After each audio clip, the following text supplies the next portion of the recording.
जुनून हो तो खेसारी लाल यादव के जैसा। जी हाँ, वही जुनून जिससे मैं हमेशा टॉप पे बना रहूं, वही जुनून कि मेरे आगे कोई ना निकले, वही जुनून कि मैं चाहे कितना भी मेहनत करूं लेकिन अपने ऑडियंस को एंटरटेन करता रहूं। और यही वो कारण है जिसके वजह से खेसारी लाल गिर गिर के भी उठ जाते हैं। अभी आपने कुछ महीने पहले देखा था कि खेसारी लाल यादव का स्टारडम नीचे की तरफ जा रहा था, लेकिन अपने मेहनत और जज्बात जुनून के बदौलत फिर से खेसारी लाल यादव बैकअप कर चुके हैं। और क्या ज़बरदस्त गाने आ रहे हैं। मतलब कभी छठ आज है और आज टीजर आ गया गाने का, कल गाना रिलीज हो रहा है और दूसरा ज़बरदस्त जो सॉन्ग है वो परसों आ रहा है, मीन्स की 9 तारीख को। तो आप समझ सकते हैं कि मुझे नहीं लगता कि फ़िलहाल खेसारी लाल यादव किसी को टिकने देने वाले हैं। अब कोई टिकेगा भी और दिखेगा भी तब ना, जब कोई सामने उनके कंपटीटर रहेगा या गाना देने वाला रहेगा।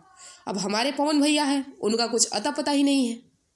कुछ पता नहीं है कि वो कौन सी दुनिया में खोए हैं। गाने तो उन्होंने भी ज़बरदस्त रिकॉर्ड करके रखा है।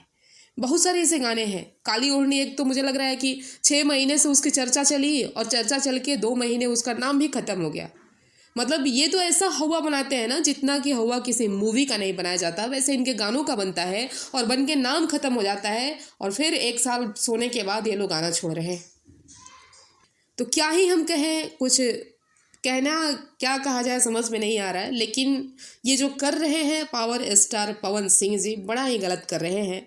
इस रवैये में सुधार होना चाहिए। अब कम से कम अपने स्टारडम की मर्यादा तो बनाए रखनी चाहिए, हम तो इतना ही कहेंगे। बाकी Khesari Lal Yadav is rocking now. क्या ज़बरदस्त, मतलब आज वाला जो सारेगामा से टीजर आया है, गजब का वीडियो बनाए हैं, गजब का डांस है और लाल गागरा वाला सिनेरियो देखने को मिल रहा है मुझे। और उसके बाद ये जो दूसरा गाना है बोका म्यूजिक से, ये भी बेहद ही कमाल का होने वाला है। तो आप लोग भी एंटरटेन कीजिए, देखिए उनको। जब पवन सिंह गाना ही नहीं छोड़ेंगे तो हम क्या ही कर सकते हैं। बाकी देखते हैं क्या होता है। मिलते हैं नेक्स्ट वीडियो में।